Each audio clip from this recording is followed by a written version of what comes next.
Connect, a live opportunity for you to interact with school system representatives. Today we want to hear from you about the new state-mandated assessments known as PARCC, which will replace the English Language Arts and Mathematics Maryland School Assessments. These will be the new assessments used by Maryland to meet the federal requirements outlined in the No Child Left Behind Act. The PARCC assessments were developed by a multi-state consortia called the Partnership for Assessment of Readiness for College and Careers to align with the Common Core standards. Maryland, along with 10 other states and the District of Columbia, will be administering the PARCC assessments this spring, and the results of this year's tests will be used to set proficiency standards over the summer. We can expect to see results from this spring's tests late next fall. The PARCC assessments are intended to measure college and career readiness. The items are more complex than the MSA, and students can answer the questions in multiple ways. The assessment is longer in duration and administered on computers. Additional information about the assessment and testing logistics are available on our website at www.hcpss.org. Today's session is focused on the ways in which the Howard County Public School System is helping students prepare for PARCC. This is a question and answer session in which you can submit your questions in a variety of ways. The first is by Twitter. Tweet your questions using the hashtag PARCCChat to submit a question. And remember to include the hashtag on your tweet or it won't appear in our feed. The other way to submit a question is by emailing it to connect@hcpss.org. As questions are submitted, we'll do our best to combine similar questions so we can cover as many as we possibly have time for. With me today are 3 district experts to answer your questions. John Ray, Instructional Facilitator of Secondary Mathematics, Terry Savage, Instructional Facilitator for Special Education, and Fran Clay, Coordinator of Elementary Language Arts. Thank you all for being here with me today. All right, let's jump right in. PARCC is a combination of 2 different tests, a performance-based assessment and end-of-year assessment. John, brief overview of what they are and how are they different? Yeah, your introduction was great, actually, about sort of setting up the background behind PARCC, so I won't get into that, but let's talk about the performance-based assessment, or PBA assessment, and the end-of-year, or EOY assessment. Both administered, or they're administered at different times. So the performance-based assessment is going to will be administered at sort of the 75% or 3/4 of the year mark, which in Howard County's case, or in Maryland's case, most Maryland school districts will be in March. There'll be a testing window that will be several weeks, allowing students in each grade level or each course, grades 3 to 8, like you mentioned, and then algebra and also English 10 in high school, to take items that require students, at least in mathematics, to model and reason mathematically. There'll be a combination of constructed response items and short response items there. The end-of-year assessment takes place at kind of the 90% mark. So in our case, it would be May. And the end-of-the-year assessment will require students, at least in mathematics, to demonstrate fluency as well as a solid understanding of mathematical concepts. So the performance-based assessment will be scored through a combination of human scores, but also the computer when appropriate. And the end-of-the-year assessment will be scored entirely by the computer. Fran, from a language arts perspective, what's the difference between the 2 assessments? Okay, the timing is the same as for math. Okay. For the first performance-based assessment, it basically is going to take place over 3 days, and it tests different types of writing and reading comprehension, having students do an actual product, in this case an essay, as in math perhaps you're doing a model or a graph. So students are doing something with this. The end-of-the-year assessment is based on selected responses, which again is machine scored. The 2 types of tests are put together, so both of them combined yield a student score, which allows us to measure different types of student learning. Okay. And Fran, I'll stay with you here. Okay. How are the exact testing dates determined? They are determined, the state gives us a window, and then beyond that, the individual schools determine their testing dates within that window, and they allow for their individual schedules, computer accessibility, and such. We want to leave enough time for makeup testing over that 4-week, 20-day period. Okay. So the state creates the window, Right. and the schools determine where in that window Yes. they'll be doing their testing, and they Yes. spread that out. We had a question come in, and I think this is a good place to put it. And I'll come over to John. Park, is it pass fail? Yes and no. Okay. In terms of students who are taking it in grades 3 to 8, so in other words, taking it for grades 3, 4, 5, 6, or 7, or 8, and I'll get to the algebra part for kids that are taking algebra in middle school, it would not be like a pass-fail. Students are gonna take both assessments, the PBA and the end of the year. Those scores will be combined to generate a scale score. The scale score will then be used to determine the level of sort of proficiency. When I talk about proficiency, what we're being told is there are going to be 5 levels of proficiency. So almost if you think of a 5-point rubric, 5 would represent a distinguished command of the subject, a 4 would be strong, a 3 would be sort of moderate, and so on. And so that's kind of how it'll work, and that's kind of how the reporting will be to parents. And there'll be some more details hopefully we'll get into today about that. Okay. But in terms of kids taking algebra this year, the algebra assessment will be given as sort of an end of course assessment. So some kids in middle school, for example, kids in like 7th grade or 8th grade that are in algebra will take that exam. This year and next year, it's not going to be sort of a pass-fail situation. However, students and schools and parents will be given feedback on student scores and those proficiency levels. In the future, just the same way with the algebra HSA now, it will be required to be a sort of pass-fail situation. So based on the feedback we get from PARCC, and based on the standard setting process and the process used to set the cut scores, which will take place this summer, we will know what a pass will be. In that situation, if students fail the test, there will obviously be opportunities to retake the test throughout the year. And then also the bridge project for academic validation process that's used now for students that have not passed the algebra HSA will be used also for PARCC. Okay, but that's, just to clarify, that's down the road? Yes. Okay, this year, no pass-fail, everybody takes it, and that's the extent of it at this point. That's right. Okay, let's move on. Fran, I just want to set the stage for the remainder of our discussion here. So this isn't a user-generated question, just to be clear. This one comes from Brian. Okay. What role does PARCC play when we consider its relationship to standards, curriculum, instruction? Okay. PARCC is very much intertwined with our standards. We start with our standards, which are the Maryland College and Career Ready standards, and that's our given. That's from there we generate our curriculum. And our curriculum is designed to make sure that we provide lesson plans for teachers, instructional resources that give them the tools they need to implement the standards. Then we come around to the instructional level, and that takes place at the classroom level. And this is where individual teachers modify, design, adapt the curriculum to meet the individual learning needs of their students. Following that is our assessment, and this is part of our assessment program, where we are using PARCC as well as other measures to assess how well our students are achieving the standards. So very much PARCC is in line with what we do instructionally. It's not an add-on, it's not something out there.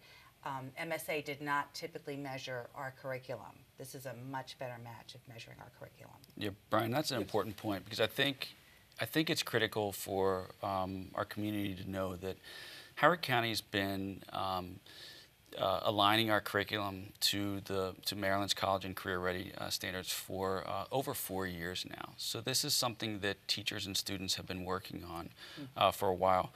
This will be the first year, however, that we will have an assessment in place that will support what's been going on in terms of instruction aligned to Maryland's College and Career Ready standards. John, we'll stay here. We have a question that just came in.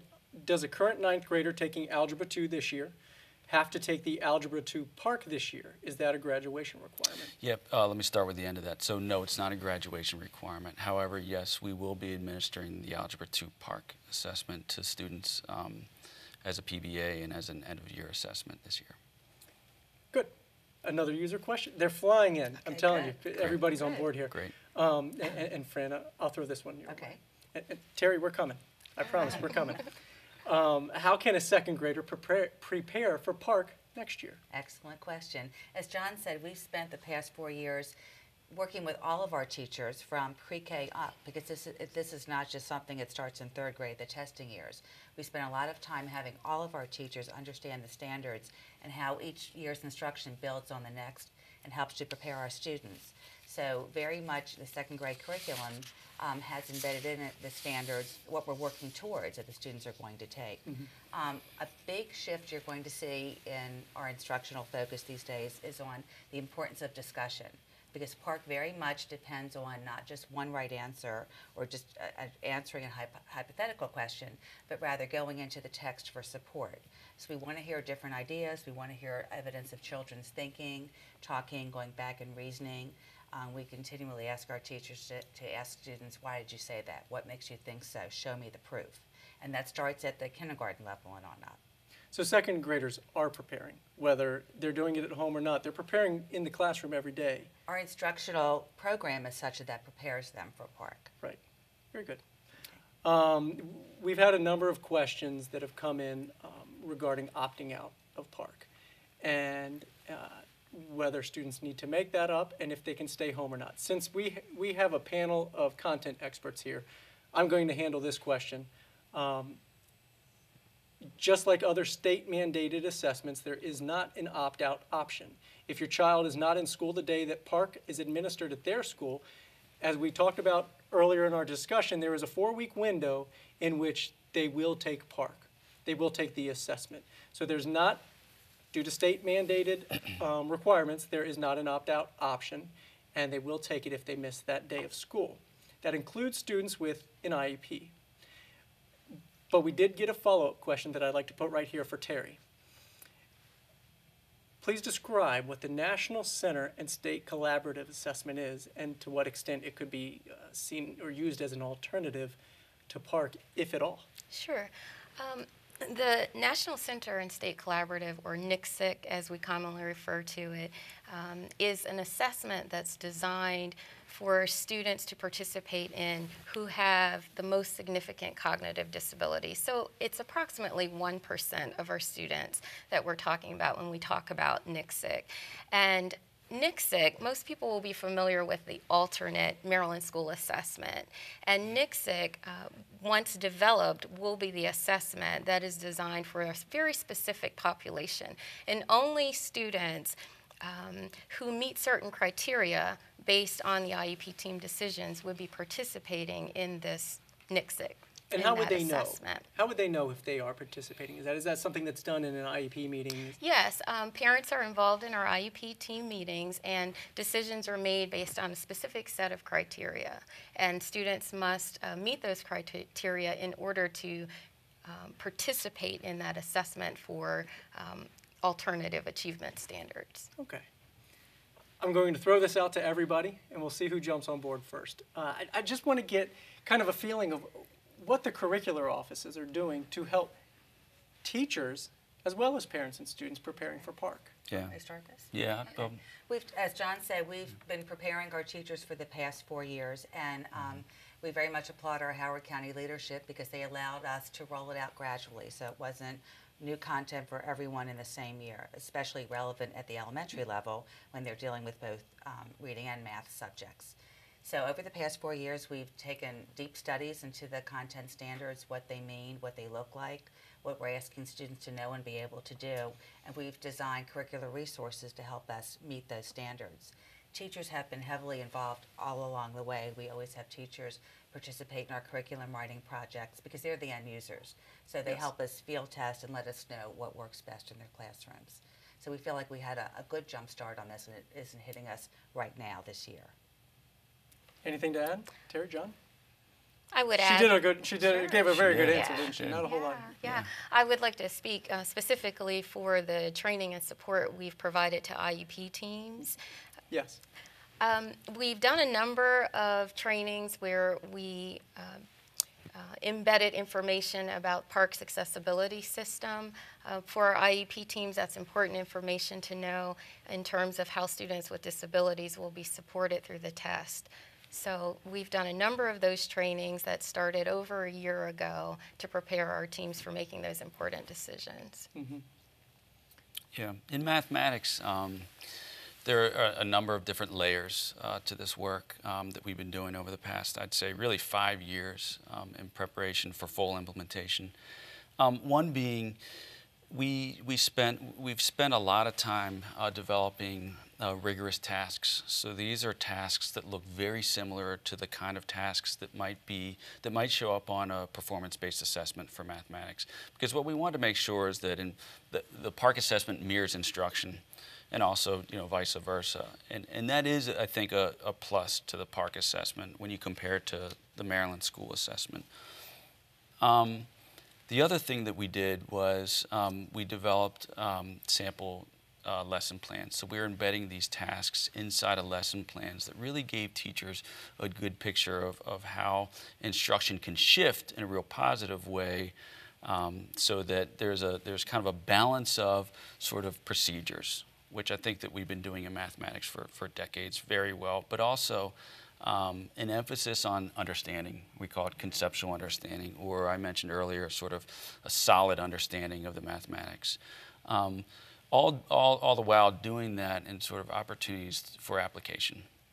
So when we look at some of the items, hopefully today, you'll see what I mean, sort of that balance of fluency, application, and understanding. Professional development was like a huge need for us, and what we did was a significant amount of training with teachers in ways that are, I think, somewhat different than what we've done in the past. And what I mean by that is, what's nice about Maryland's College and Career Readiness and the Common Core is that content is based on learning progressions. So in other words, when I mention learning progressions, I mean the professional development we were providing for teachers, taught teachers, really pre-K through 12th grade, where the mathematics is born, whether I was a high school teacher or an elementary school teacher, where it's born and kind of where it grows up and matures and then transitions into other areas of mathematics.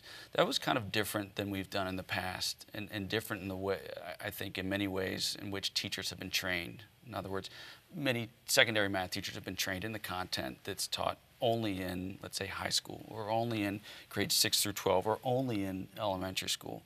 So that was really, really helpful. That professional development has been ongoing, and it's been done in a number of ways, from job-embedded kind of things like webinars that were taking place around the county today, to face-to-face professional development, to summer courses, to even sitting down and doing planning sessions over the summer, and then planning sessions, week to week in schools. So I think we've also spent some time preparing teachers for PARCC. And so PARCC has done a great job over the last year providing teachers all over the country with sample items, with things like, this is a buzz phrase here, and I'll explain what it means, performance level descriptors. In other words, what does understanding or mastery of topics look like, sound like, from the student point of view at various levels. And so we've been kind of norming our teachers to look for that in classrooms, and be able to even assess that prior to PARCC. Going a step further with that, we've also had teachers participate in creating assessments and tasks using the standards, because once you do that, that really deepens your level of understanding, and that's been very helpful for our teachers. So you're busy. We're busy. And everybody you work with is Yes. very busy and have been for a while. And we have great teams That's to work great. with. I know you do. I want to make sure that everybody has an opportunity to jump in on our discussion today. If you'd like to jump in, then you can reach us through Twitter using the hashtag PARCCChat, or by email at connect@hcpss.org.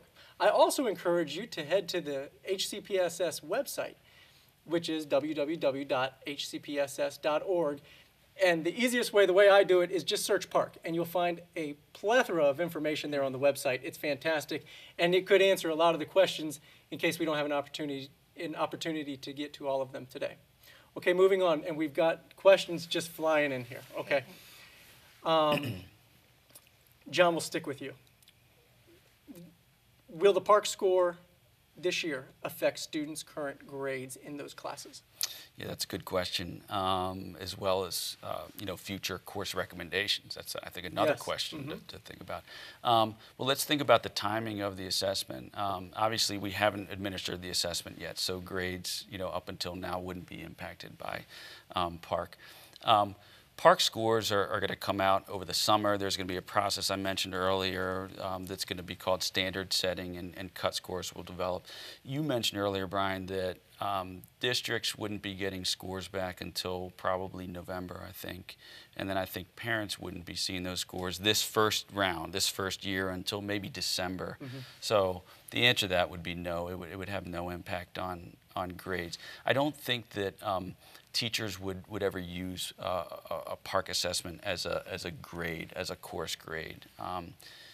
Switching over to kind of like course recommendations and course placement, because I know that I've got 3 kids taking PARCC this year, and so I would maybe have concerns about that and want to know the answer. I think that schools are going to have some valuable data that they're going to get out of this, more valuable than we've ever had before with the Maryland school assessment or even the high school assessments. However, Howard County uses PARCC as one of the many benchmarks that's used to make decisions about student placement, about students receiving extra services, or even advanced placement or services. And so I think that PARCC in the future will be used in a way that is one indicator. But things like formative assessment, teachers observing students day to day, from classroom to classroom, teachers doing things like interviewing children and talking to them, looking at their work and scoring their work, and then administering teacher-made assessments, and putting all of that information together to come up with a grade or come up with a recommendation about a course is a practice that will continue. And I don't think PARCC will change that. Terry, what kind of feedback are you receiving from teachers on the preparation that you're helping provide them with?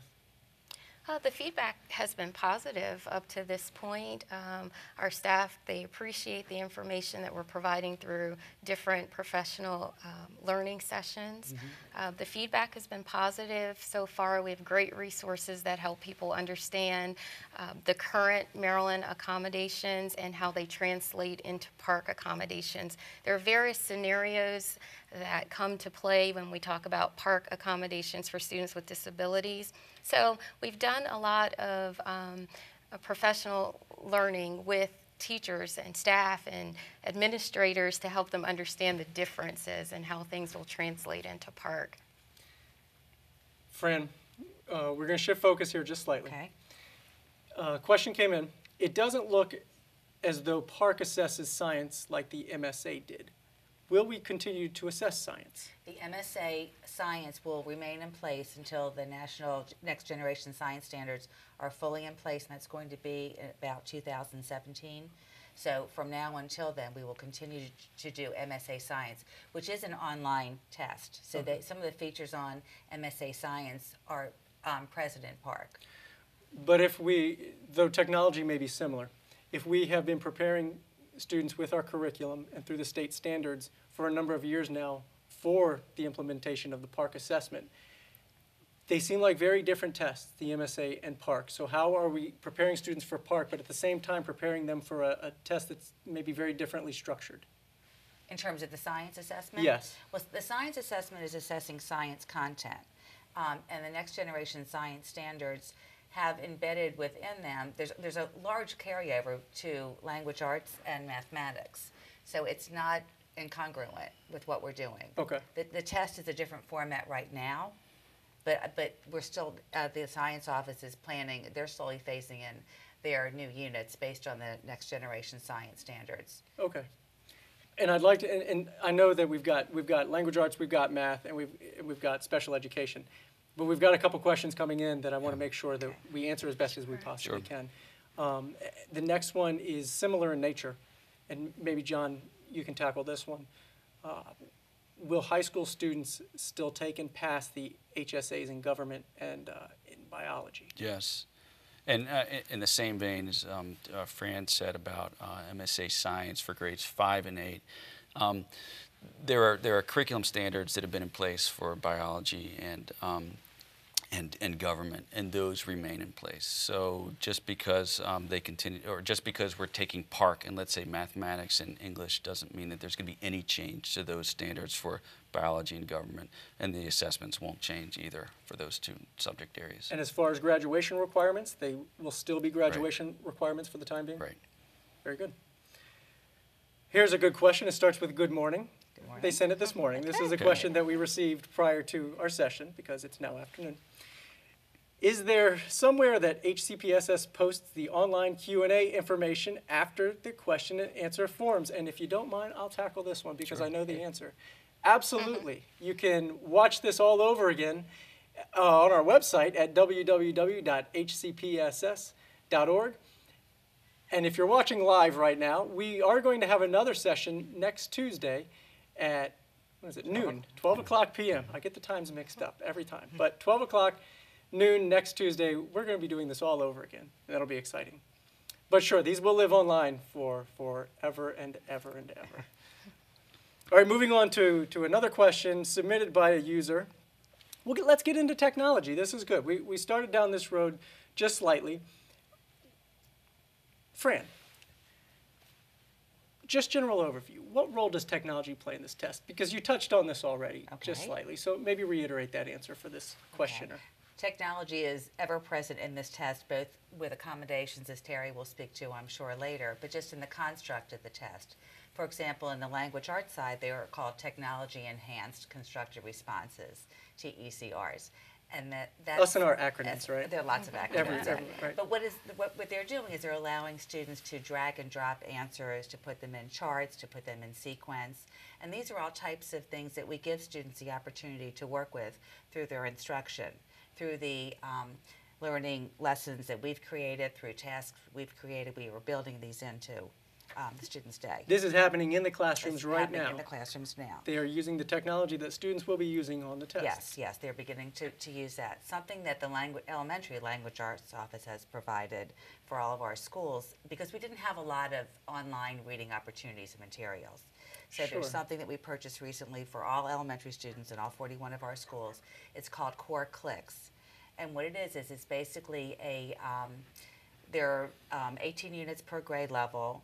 They're around high interest nonfiction themes, and the instruction in this online resource mirrors what we do in the classroom, where we're giving children multiple opportunities to go back into the text and reread it. The first read is always for a general overview. Then we have them go back to do a close read and analyze for a specific purpose. The students then discuss it, and they answer their thoughts online in very similar formats as will be shown on PARCC. So we're trying to give the students as much opportunity and comfort as they can with interacting with technology. Technology teachers also play a huge part in this, and through their lessons at the elementary level, they give students opportunities to practice these tools as well. How about from students that need special services with the IEPs, the 504s? What sort of tools are they being prepped with prior to taking the assessment? Sure. Well, students with IEPs or English learner plans, 504 plans, are involved in those instructional sessions with the Core Clicks. So they too are getting the same practice time that all of our other students would be. And that applies to math, I assume, as Absolutely. well. All the teachers are using the tools. We want children using appropriate tools strategically on a daily basis, and some of those tools are technology or digital tools. For instance, things like dynamic geometry tools such as Geometry Sketchpad or GeoGebra, or spreadsheet tools, or calculators. Those are tools that are used regularly in the classroom. But then there are also like physical measuring tools. This is kind of neat. Measuring tools like rulers or protractors that are also going to be available on the PARCC assessment. So those will be tools that kids can select from when appropriate and then use on the assessment. So I don't now, know John, yeah, I don't know if you have a screen capture. Yeah, we actually have. I just wanted to stop you real fast because Sure. we do have some screencasts of a few of the Okay. tools. If you look on our monitor, there's the, Okay. what's that? What are we Yeah, looking at that's the inch ruler tool there, and you can see the handles or the dots on the side that allow you to turn and angle it. So now we're measuring a line segment. Now we look at the top, you see the tools available to you, correct? Yes. So next to that one is another ruler. That's a centimeter ruler, and that can be used in much the same way. There it is. There it is. Looks like a protractor next to that. Yeah, to the right of that is the protractor, and that can be used to measure angles. And it's interesting, these rulers may be used to measure a segment like this, but they may also be used by students who are solving a problem related to, let's say, perimeter or area. And perhaps we have a couple other tools Yes. available to us, and maybe we can get a couple more, since we're here, Right. Sure. let's jump in, because we have had a number of questions about Yeah. tools. And so I think this is going to be one that, Fran, maybe you can speak on. What is this? What are we looking at? This is Terry. Do you want to talk about the line? Oh, view? Terry, okay. Sure, and then perhaps we could go back to the accessibility system so Absolutely. that we can figure out how all these things fit into that. Oh, good, yes. So this is an example of what's known as the line reader tool. And the line reader tool, again, is a feature that is available for all students. And as you can see, it will place that support there, and the student can click on and expand it so that they can look at one line of text or multiple lines of text. Okay, what Terry just asked for, let's bring up slide number 5 if we can. Well, we've got another, okay, we're going to look at, before we do that, maybe John can talk Sure. about what we're looking Yeah, at this is here. a fraction model tool. Some problems will involve looking at fractions and solving problems related to looking at fractional parts. That tool is just embedded in items where students can sort of subdivide that circular region into different fractional parts, so a half, a third, a Okay. fourth, et cetera, et cetera. Slide number 5, we'd like to address that real quick if we can. Terry, what are we looking at here? Sure, so this is the PARCC accessibility system, and within the accessibility system there are a number of embedded supports, tools, preferences, options that students may choose from. And so the purple outer ring there are 3 levels of support. So the features for all students are things that any student, regardless of their student plan, can use and access at his or her discretion during the PARCC test. Okay. So for example, like a highlighter tool, that's one. We looked at the line reader tool as another example. The middle ring, that blue ring there, is the accessibility features. Those are features, again, embedded supports, preferences, options, that all students can have if and when it's been identified in advance. So for example, text-to-speech for mathematics is a great one to talk about there. That is something that typically is known as an accommodation for students with disabilities. Now for PARCC, because it is universally designed, it is now a feature that any child may have access to so long as it's identified in advance. They don't have to have a 504 IEP. They do not. just needs to They be- need to have proper documentation in place that is created as a result of a meeting with their teacher and school-based personnel, including the parent. Okay, and the last one was accommodations. And accommodations, absolutely. Accommodations, again, are things that only students who have disabilities that have an IEP or a 504 plan would have access to. And there are a number of accommodations also for English learners. I want to stay, maybe we can stay on this wide shot for a second. John, real quick answer. By the time students take PARCC, will every student have had an opportunity to get their hands on this technology? Yes, a couple different ways. One, there are 2 assessments that are being administered currently in schools and even over the next couple weeks. One of them being a training assessment. The training assessment is sort of a practice assessment where students can go into a testing environment, so a desktop lab or a laptop lab, and they can actually lock down the computers and simulate a testing environment. One of the purposes is to make sure that every device works properly during the test. Another one is a practice test. So approximately 30-minute assessment where students can go in and take items in mathematics and ELA at their grade level. They can use a lot of the features that are up there on various items and get really comfortable with the format. And students with the accommodations, with the accommodating, how would you say, the tools that are part of the accommodations, will they also have an opportunity to get their hands on those prior to taking the assessment? Absolutely. They would always be included in anything that is available for the general education students without those plans, be involved in those same learning experiences. Great. This is an interesting question that just came in. And I'll just throw it to whoever wants to pick this one up. Will the test adapt to the student's level based on his or her answers? And I'm not sure if that means the tools available. I don't know if they were talking about maybe the questioning, some of the rigor, I don't know. But is there any sort of adaptation throughout the test that's ongoing based on how the students are responding? So that's a good question. So there will be different forms of the assessment in that if we're sitting in a row and we're working, we're not going to be seeing the same items at the same pace. They'll be mixed up. Okay. However, what you're describing is a computer adaptive assessment that essentially, based on students' accuracy, changes the items, either adding difficulty until they finally get to a point where they get essentially half correct and half incorrect, and then their scores sort of generated. That is not the design of PARCC. That sounds more like the design of the assessment called MAP that we give. Yes. Yeah. Okay, good. We had a question that came in earlier, and I'd like to address this one. The question is, has PARCC ever been piloted? If so, when and where, and what were the results? Last year, a field test was administered, and that served as the pilot. The results from the field test were analyzed by PARCC to inform the creation of the test that we will be administering this year. No results were given to the school districts from that field assessment. So there we are. Moving on. Let's see. We have a couple questions coming in. I'll take this one,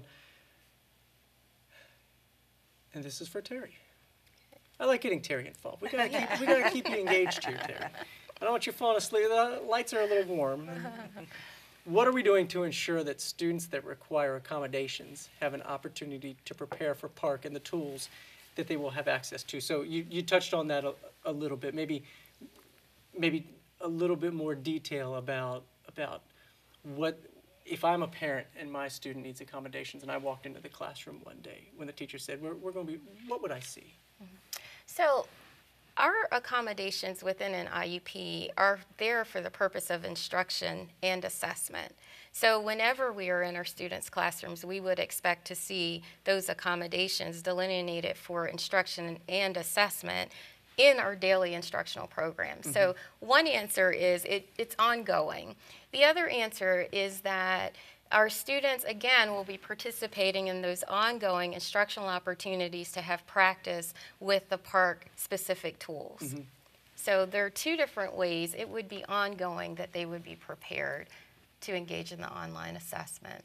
Okay, and a good follow-up here is, explain to me a little bit about how the Department of Special Education and Student Services is involved with the training for schools and for school staff teams. Okay.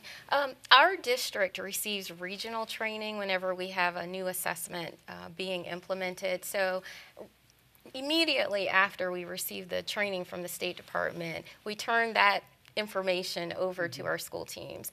As a department and a system, we developed a process that IUP teams and also 504 teams would follow to ensure the provision of the accommodations for students who need them.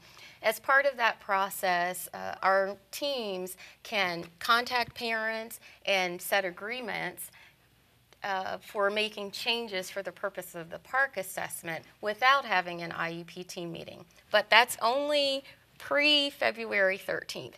After February 13th, our parents would be invited into an IEP team meeting to discuss any changes to the child's IEP. And then we have special forms that we've developed aligned with the state forms that will provide that documentation of what occurred at that IEP team meeting. Okay, so prior to, I just want to make sure I've got this straight. Prior to February 13th, there wouldn't necessarily need to be an IEP or 504 meeting with the parents.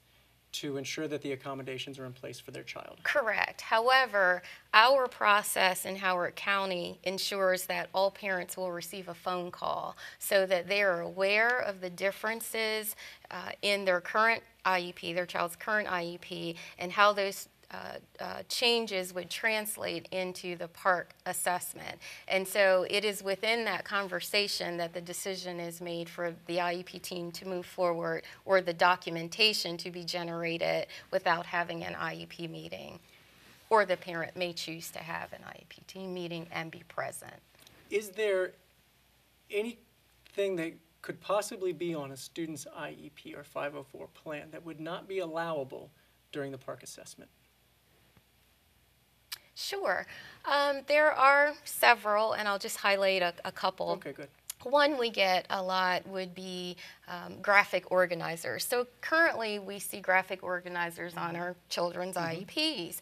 For PARCC, it is not allowable. However, one of the embedded supports or features of PARCC is for all students to have access to blank paper. So I mentioned what we do in the context of special education, we do instructionally and for assessments. So it would be our intent to ensure that students have the skill set to generate graphic organizers, and they could use the blank paper to do that. So everybody has access. This was actually a question that I saw come in earlier this morning about access to pencil paper. Let's get in this now. Yep. Let's talk about, is there a paper version of this, maybe John will come here. Is there a paper version of this test available to anybody? Not to everybody. There are paper versions. Howard County has chosen to use the online version as the primary version. However, students that have an accommodation through their IEP that might need to use the paper version, I mean, that would be something that would be provided. But we're using the online version. You mentioned sort of blank paper, and I just wanted to address that. For mathematics, that may be very important, for students who solve a problem using different representations. So in other words, I may solve a problem by jotting down a calculation. I may solve a problem by creating an equation or an expression, or even drawing a picture, or creating a table or a graph. That's going to be allowable. It's going to be up to the student, however, on the online version to be able to sort of like take that information and then put it into a response or a written argument if that's what is asked for, or to select a correct answer if it's like a multiple choice item. So students will be taking the test online, but Yes. they will have pencil and paper available as one of the tools Yes. that they can use when answering the questions. Yes. Okay, terrific. There's And- also an online note feature that the students can pull down. So if Okay. they so choose, they can take their notes on basically a sticky note, Type them in. type them in next to the test. And paper pencil test is also an accommodation for students with disabilities. So if an IEP team determines that a child needs to test on paper versus online, that accommodation may be put in place for that child. That could be met. Sure. Good. We'll stay here, Terry. A parent responded to this discussion with this question. Is there a way to give a severely special need child like their son double time to finish their test or exam? That's an excellent question, and I believe the parent is referring to the use of extended time. So PARCC embeds in its test construction that additional, extra, extended, we hear it come in various ways, time. It's already built into the test, and it's different for every test session. So all students have access to that additional extra built-in time. Beyond that, if a student requires more time, it would be part of the IEP team decision and discussion, and students would be afforded that extended time accommodation.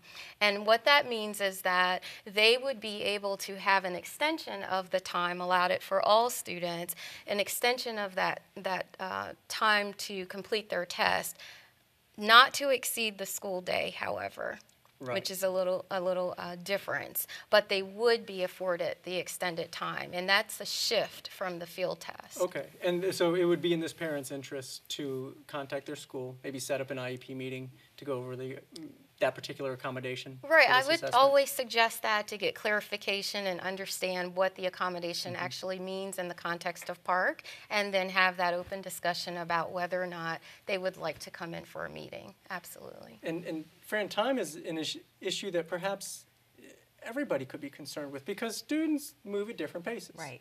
And so what sort of time allowances are there for general population students? They're roughly 8 hours for third grade and 9.5 hours for fourth grade and beyond. I believe that holds true through eighth grade and in 10th grade. Yeah. Now, will they be sitting in their seat for 8 or 9 hours taking this assessment? No. Okay. The language arts, the performance-based assessment is taking place over 3 days. Over basically, 3 days. over 3 Mathematics days. over 2 days. So it's roughly Okay. between 50 and 75 minutes, depending on the type of task they're taking. Per 50 day. to 75 minutes per day. So right. they've got 8.5, 9 hours of time allowed, Allotted, right. That's right. but they don't necessarily, Right. the test won't occur for 8.5 or 9 hours. No, over the, 3 days. the testing, I think, parameters are quite generous, the time. yes. Yes. Okay. And just to Yes. revisit that window, so that window is several weeks. When people look at that on our system calendar and see that, that doesn't mean that, let's say, a Right. third grader is going to be taking the PARCC for 3 or 4 weeks. What it means is they're going to be taking it for just a fraction of that time, that individual student. But schools have to schedule, different classes and different grades of students throughout the testing window, but also, like we mentioned earlier, allow time for students to make up if that's needed. And Brian, this is Yes. also a great time to go back to the graphic, because multiple breaks, frequent breaks, is actually something that's built in for all students now, where parents of students with disabilities probably associate it more with an accommodation currently under the Maryland guidelines. But it is actually now an administrative consideration for all students. I've sat here for 45 minutes now, and I could use 5 minutes.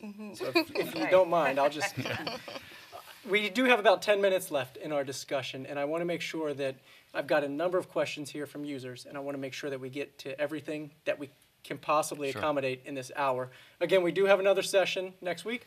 You can also find out a lot of information online at www.hcpss.org. Any last-minute questions you can submit on Twitter using hashtag PARCCChat or at connect@hcpss.org. This is a good one for Fran. Okay. You have lots of good right, questions good one. today, I love Fran. good You've done a nice job answering them. In reference to the English language arts, it looks like this parent has a 5th grade student. Okay. They're concerned, they have a number of questions here, but it looks like they're concerned about the essays Okay. and those sort of long-form responses. When a question, well, let's start here. What's a good length for an answer? Because a lot of the test will be judged by computers, right? Scored by computers. But these essays aren't. And so what is a good length in order to receive a good score? Okay, before I answer the length question, I want to go back to what's most important is that the students understand the demands of the question, that what is the question asking of them to Good. do. And largely, this came up earlier, that we're not looking for one right answer. There are many ways to attack a problem, because PARCC is a very realistic test. It's based on what we're requiring students to do in the real world. Problem solving is one of these areas, critical thinking skills. So what we want students to do is go back and think about what the question is asking them, go back into the text, this is very text-based, and find support for their answer in that text, and then be able to cite that. So there isn't a specific length. We're getting away from the formulaic writing of the past. And we want students to approach it from different ways as long as they can defend their answer. And let me stop you there real quick Okay. before I move on with this parent's question. Is that approach in line with our curriculum? Absolutely 100% in line with our curriculum. When I went back earlier and talked about the importance of discussion, the reason that we push discussion so much with follow-up questions by the teachers is, what makes you say that, prove it, how do you know, is that the students can then transfer that to being able to write it. Students can't answer these types of questions unless they can think and say it first. It has to go through the tongue first, we say, before it gets out through your hand. So having lots of practice with the kinds of thinking that's required to back up your opinions is critical. So there's no one right answer, and because of that, there's no one accepted length. It's the box on the test will expand as long as the student has something to say. Okay. So it's not like the Maryland State Assessments had an 8-line box where the students had to write. That's right. This is, as much or as little as is necessary to answer the demands of the question. The second part of this parent's question looks like it pertains to including details from the text. Right. What that means and what they are details, direct quotes from the text, or is it general ideas that they gain from reading the text? Okay, again, so another misnomer is it's not like 3 details and you've gotten it. Sometimes one well-supported detail will be important enough and sufficient to answer the question. We go back through students having the opportunity to learn the difference between a direct quote and paraphrasing. Paraphrasing shows a higher level of understanding. So we want to make sure that the students can interpret what is said on the text and put it in their own words. Now, in some cases, using a direct quote can be very effective. It's an effective tool, and then the student then follows up to explain why he or she included that quote. We're nearing the end here, so I want we're going to rush through a few. Not rush through. We will take our time. We'll answer them completely, but get to a couple here. And one thing we haven't touched on yet, and I really want to make sure we do this. We've had a lot of questions about it. Is the difference in question format from old tests to PARCC, and maybe we can start with language arts and talk about what we've done in the past and what we can look forward to now. Can we show that slide? Absolutely. We have I'm sure we have a slide for this. I think 7 perhaps. Okay, so for example, this is an old state test talking about what are synonyms for heap. So heap is kind of just, it's not connected to any text, it's just thrown in there as a question. Okay, that's an old test. Okay, that's an old test. And maybe we move on to slide 8. Okay, so in this question, it's still a vocabulary question, but it's in 2 parts. The first part is asking, what does the word transformed mean as it's used in this text? The student chooses an answer.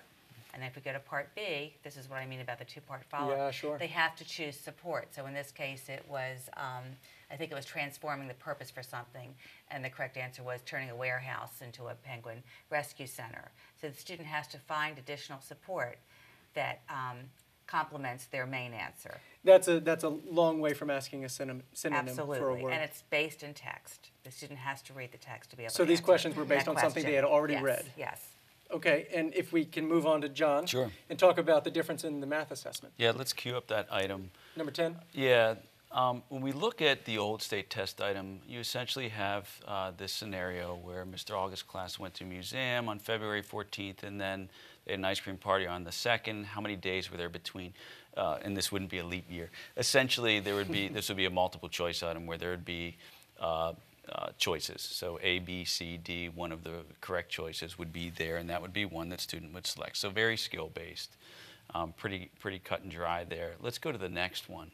Let's take a look at the PARCC assessment. So this would be a performance-based assessment item where there's an application scenario where Mr. Ruiz is starting a marching band, and what he's done is he's done some research about the number of students, or the number of brass instrument players and percussion instrument players across 3 bands there. And essentially what we're doing in part A is we are coming up with the ratio of brass instrument players to percussion instrument players, and I believe it's a 3-to-1 ratio. So a student would input into that box the number 3. And let's go to the next one for part B, because I'm glad we have this example, because this also supports what Fran was saying about the written responses. In mathematics, students also, in the form of an explanation or even an argument, in this situation what we're doing is we're explaining the steps we use to solve this problem, and this is applying what we did in part A to now the situation or scenario in part B. He's got 210 students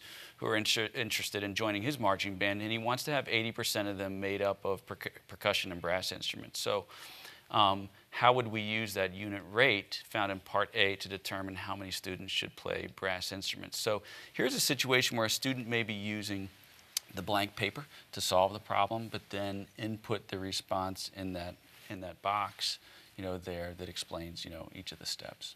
Very good. I want to get one more question Sure. Before we wrap up. And I want to remind everybody, we do have a number of questions that are still filtering in, and we will be queuing them for the next session, next Tuesday. Sure. How can parents, and we'll start here with John, Yeah. how can parents help their child prepare for PARCC? One of our proudest achievements this year, actually starting this past August, was to create the online resource called the Howard County Family Math Support Center. So if you go to HCPSS familymath.weebly.com. You can access that. You can access it also from the math page on the site. Purpose is to provide parents with a really detailed snapshot of what students are doing on a day-to-day basis in all of their courses. Also to help them with understanding maybe concepts that are new or unfamiliar to them. And we do that in the form of some really neat videos, short videos. Oh, good. And then the third thing is provide them with opportunities to work with their kids on sort of items that we call check for understandings. So these are 3 to 5 item assessments that are online that mirror sort of the PARCC end-of-year assessment items. They're self-checking. They provide students with the opportunity to choose hints if they need those. And they're innovative. There's drag and drop and some of the construction kind of things that we saw here using the tools that we saw here today. And Fran, from a language arts perspective? On our language arts page, also on our Howard County Family Portal, there are resources linked to language arts which have many of those same types of items. And in addition, I just want to recommend that parents read widely with your child, Yes. discuss, and always keep in communication with your child's teacher as to how they're progressing in their standards and their work. Perfect. Well said. Terry? I would agree with my colleagues and only add that it's always important to ask children to explain why or how. And that's something that everybody can do to help their children prepare. You all were terrific, and I appreciate your time. And we'll see you here again next week. Thank you. We get to do this all over again. That's all the questions that we have time for today. First, I'd like to thank all of you who joined us and submitted a question. I'd also like to thank Fran, Terry, and John for taking the time to ensure that our community has the information that it needs and an overall better understanding of how we are preparing students for the upcoming PARCC assessments. Finally, thank you to the outstanding team of people we have working here behind the scenes of HCPSS Connect. We know that new assessments can be a difficult transition for students, parents, and teachers. And as a parent of 2 students myself that will be taking the PARCC assessment, I appreciate the answers that I heard and the information that I received over the past hour. So on behalf of Fran Clay, Terry Savage, and John Ray, and everybody that participated here on HCPSS Connect, I'm Brian Bassett. Thank you for joining us.